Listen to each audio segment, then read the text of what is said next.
have had a tough night. Riggins has been all over this track. Mercy. 2 laps down.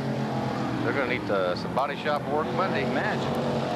Darren Neal, your leader. His brother, of course, Mark Neal, doing very well in the evening's affair, having won a trophy dash earlier in the street stocks.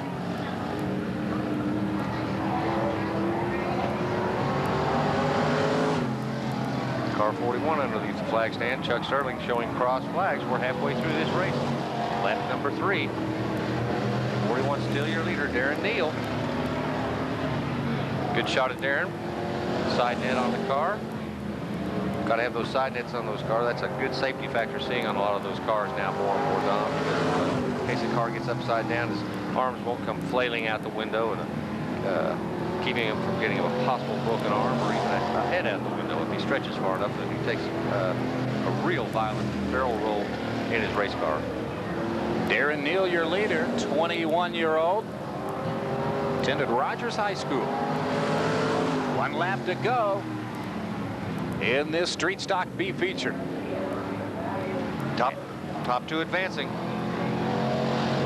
Darren Neal looking for his first B win of the year. He's won a couple of A features as well as a trophy dash and a heat win. He's a half a lap away and comfortably in front. And now gets the checkered.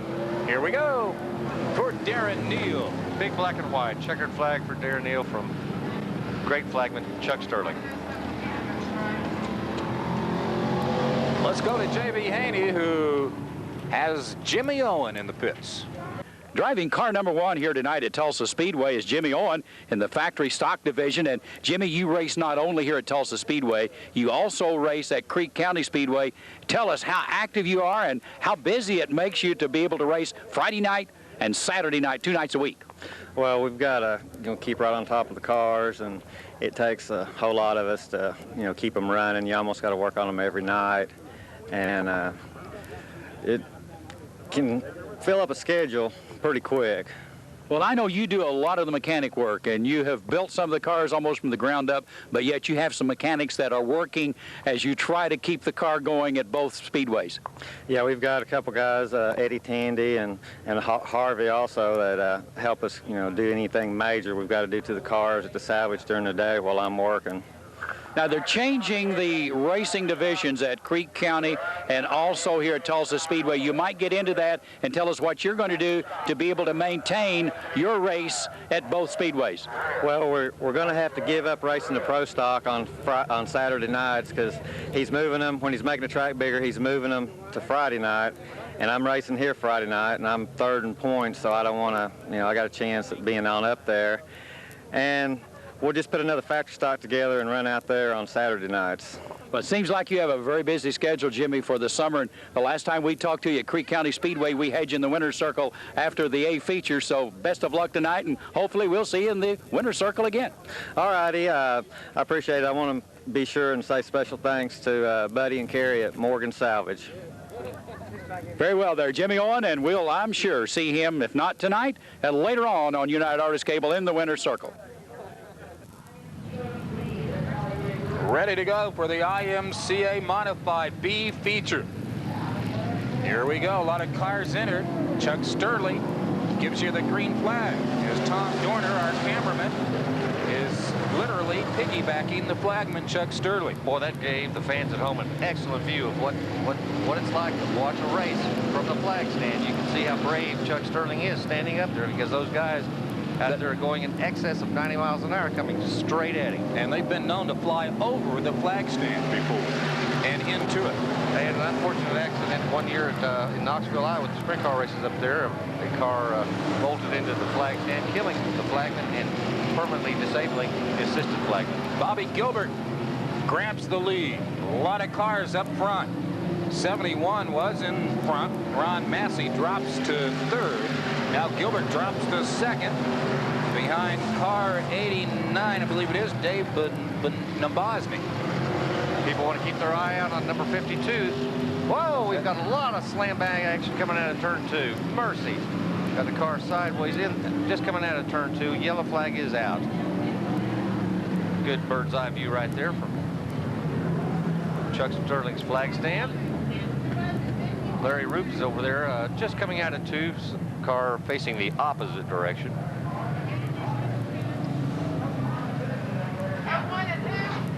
Yeah, well, we have a moment.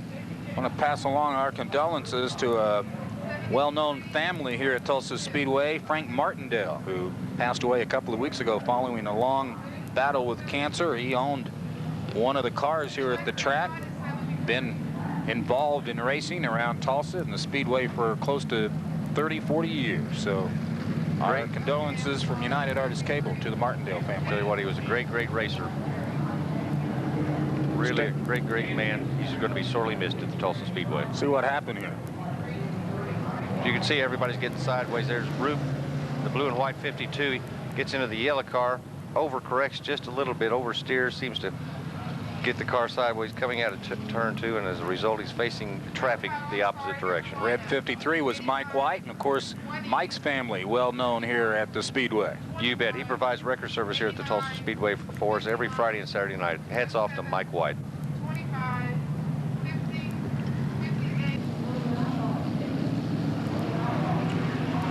We're going to get a green this time around. Here we go, Louis Beard in the lead.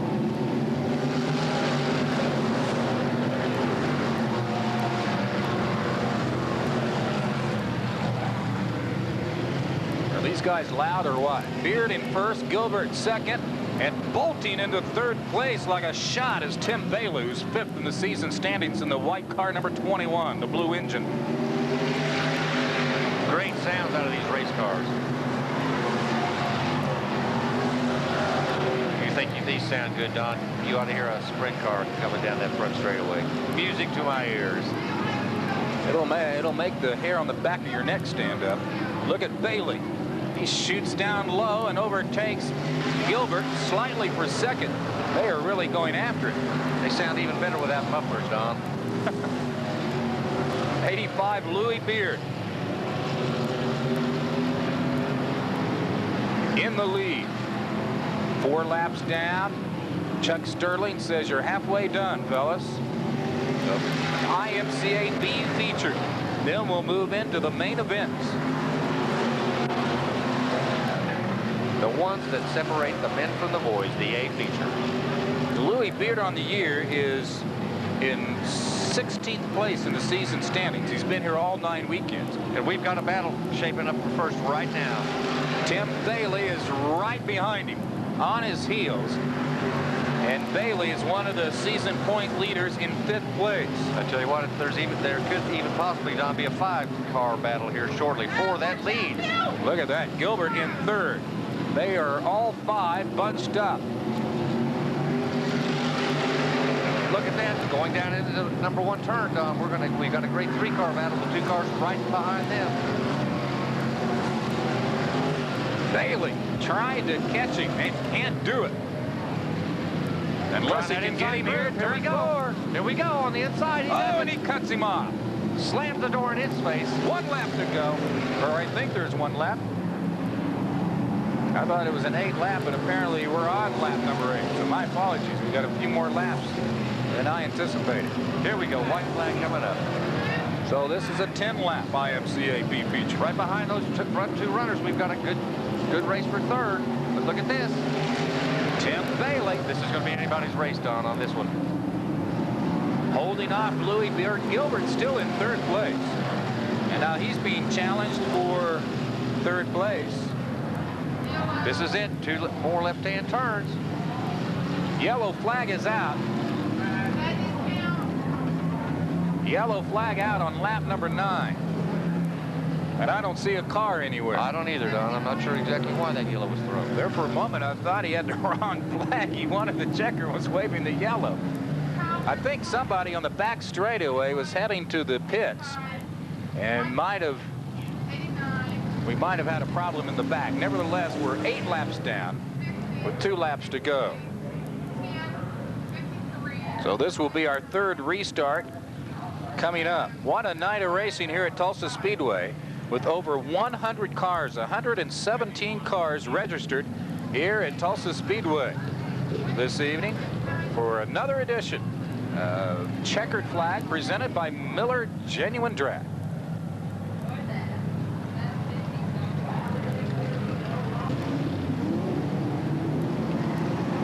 Mark Champion with Bailey in first, Beard in second. This comes down to a 2-lap race. A green-white checkered flag race right here, Don. Tell you what, 21 Bailey, Tim Bailey's really going to have to push it hard because he's got some guys behind him that want to take that checkered away from him. Guy that's raced very well in this evening affair in the IMCA Modifieds is Bobby Gilbert, who's in third place. He's only raced in 3 previous weekends, and in those 3 previous weekends has amassed a total of just 54 points. That puts him at 36th place in the season standings. So Bobby Gilbert from, I believe it's Coweta. Yes, it is, and congratulations to Bobby. He'll finish third, but he's raced very well this weekend. And here comes Tim Bailey to take the checkered flag, Don. Chuck Sterling gives him the checkered, and of course, Chuck Sterling, a great article out of the Tribune a few nights ago. Mr. Racer right there, Don. I tell you what, if that man can go travel and see a race any possible way, he'll do it. He's Mr. Race right here. We're coming back with the A features as checkered flag continues from Miller Genuine Draft.